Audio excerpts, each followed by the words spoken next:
Hey everybody, my name is Anna Everhart. Today I'm going to talk to you about design system foundations and why we do them, the fundamentals, bringing you back to primitives and semantics, and how this can accelerate your team. And just a little bit about myself. I'm a product designer at Acryl. I'm helping build the platform called DataHub. I work on the design system there as well as working on features and user research, etc. I want to talk about why we use primitives and semantics, so I'm going to start with primitives. Think of primitives as our very basic fundamentals. So they're going to be raw hex codes in a ramp, 0 to 100, 0 to 1,000, or whatever your team uses. And then you have your spacing, 0, 2, 4, 6, 8, or whatever scale you use. Even your typography primitives. So that's going to be like your font family, your line spacing, your text size. And then what semantics are, our semantics are going to be fed from your primitives. So think about a design system. For example, I have an error text and I want that error text to be a certain color red.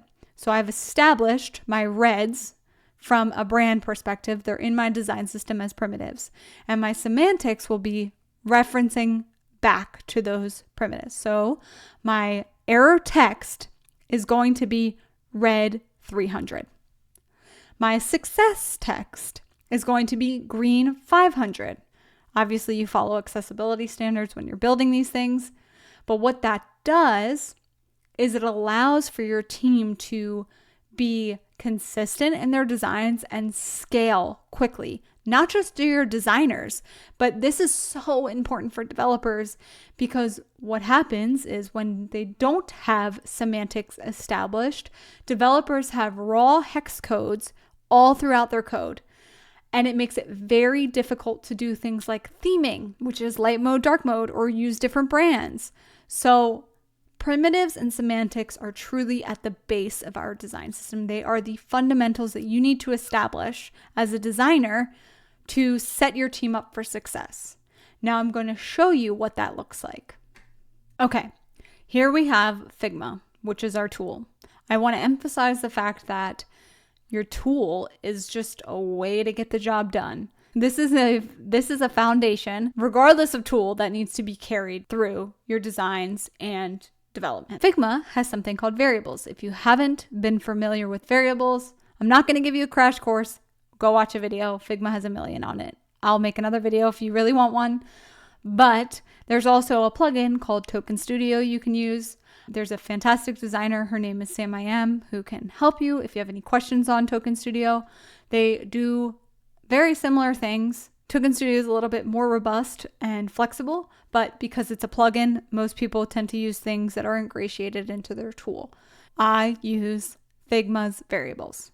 Variables are just another way of saying tokens. You're establishing a design token or a token that your developers can use and consume in code. As you can see on this Figma page, I have my primitives and my semantics.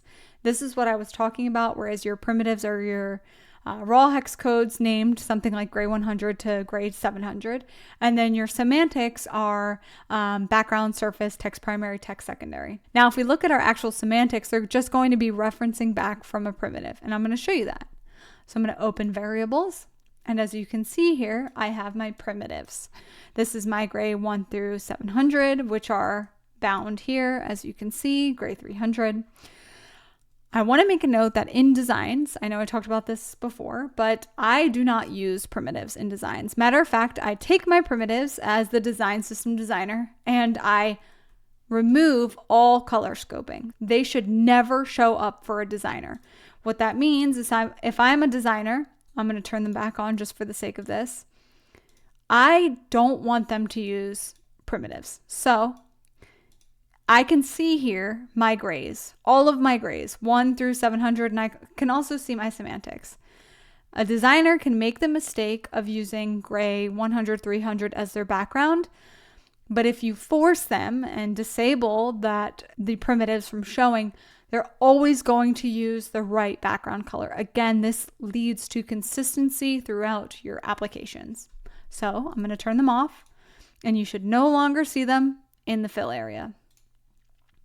So now all I have are those semantics. So I'm going to make this background. Now I'm going to open variables back up again. And I'm going to show you that semantics are just bound to those primitives. So again, this is gray 200 as a background. As you can see in my primitives, I have established gray 200. Again, this allows you to really be flexible with brands or theming or, light mode, dark mode, etc. And setting this up this way allows for your developers to also build that in as well. We're not just thinking about our design team and what's easiest for us. We're thinking about our developers and how we can set them up for success, because not everybody knows that our background is going to be gray 200 all the time. If you just use those gray 200s in your designs, you're going to have mismatches places and your developers are going to be confused. So this leads to less confusion, more consistent designs. That's all we want, right? And quicker development, because your developer knows to use background every single time. It's going to be much faster for them. We have this little frame here. This is now named background. And I'm just going to make this our background. Say this is our page. I want to build some text into our page. Text header, text subheader. Oh no, both of my texts are black. Oh no. Great. I know that my headers in every single design, or my text primary, should always be this text primary. And now I know as a designer, my text secondary should always be text secondary. So you have text styles, right? Your typography styles, if you will. You have your fonts, you have your weights, you have your sizing. When you're building out a style, all you're doing is building out a semantic. You're saying for every header, I want it to be 24 pixels, regular or medium, and I want it to be enter. Now, what you can do is, instead of using that as a style, just as a style, you can bind your styles to your variables. Let's go ahead and do that. Okay, now we are going to make our typography primitives. You can do it in this primitives collection that you've already created. You can make another collection called typography where you put the primitives. It's completely up to you. To note though, when you are designing and brand switching, it might be easier and less error prone if you put them all in one primitives page. And it has your typography, your color, your spacing, all those primitives in one. Or you can break out new collections and do them again, typography, spacing, colors, etc. It's completely up to you and your team and how you want to build. For the sake of this demo, I'm just going to put them in here. So I am going to make a string variable for our font family, and I'm going to make it SF mono. I'm going to make another variable, and I'm going to make some sizing variables. So I can name this, let's say, font size extra small, or I could just write extra small. Again, depends on if you break this up into groups. If you don't break this up into groups, you cannot use extra small again. So for the sake of this, I'll just say font size extra small, and we'll make this 12 pixels. I'm going to make another one, font size small, 16 pixels. I'm only making 3 so you can see, but obviously your system will be more robust. Font size medium, 24.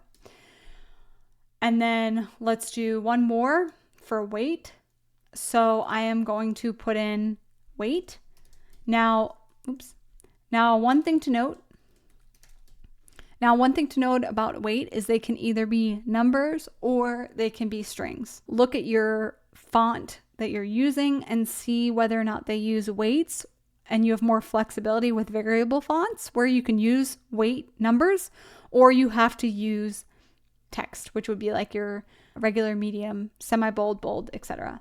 I'm going to say semi-bold, and then weight. I'm going to name this weight.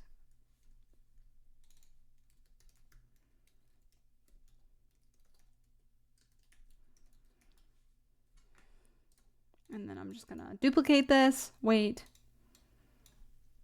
bold, bold. Now, these are our primitives. Great, now we have our primitives established. Now we're going to make our semantic, and what we're going to do is bind every single primitive variable that we just made, or primitive token. Again, those words are interchangeable. Variable is just a Figma name. So here we have our text styles. We don't have any right now. Let's make one. So our font, we're going to attach it to a variable, which we know is SF Mono. As you can already see, the font has changed. We're going to make this header, right? Our header variable is going to be bold, and our header text size is going to be that 24 pixels. Now what we can do is add a style called header. Now, no matter what, your header will always be this style. It'll always have those variables attached to it. So if I go back and I change the variable to say enter, there we go. Our text switched to enter, and it's still our header style. I'm going to keep it back to SF Mono just so we can see a difference here. Now our text subheader, we're going to do the same thing, attach the SF Mono. We're going to say that for our subheaders, we always want it to be semi-bold, and the text size, we always want it to be small. We also know our text secondary, and you can make these names whatever you want. If you want to name them header, subheader, again, totally up to your team. Now we're going to create a style called subheader. You can use the description. Now, no matter what, we have our header, subheader. If we change this to enter again, it changes on both of them. We're going to go back to SF Mono. Now, the really cool part about this is, let's say we want to create a different brand. Cool. This is going to be brand 1. This is going to be brand 2. If we want to change our text semantics, or those styles, and have them reflect a different brand, we can do that in our primitives. So if I want the text to be enter, I want the font size medium to be 32, let's say 28 and 12. And let's say I want this to be bold and semi-bold, or bold and regular. I'm just trying to show some differences. What happens is if I drag and drop this, and I change this to brand 2,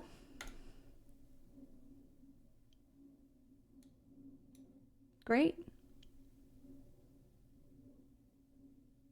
It changed to brand 2.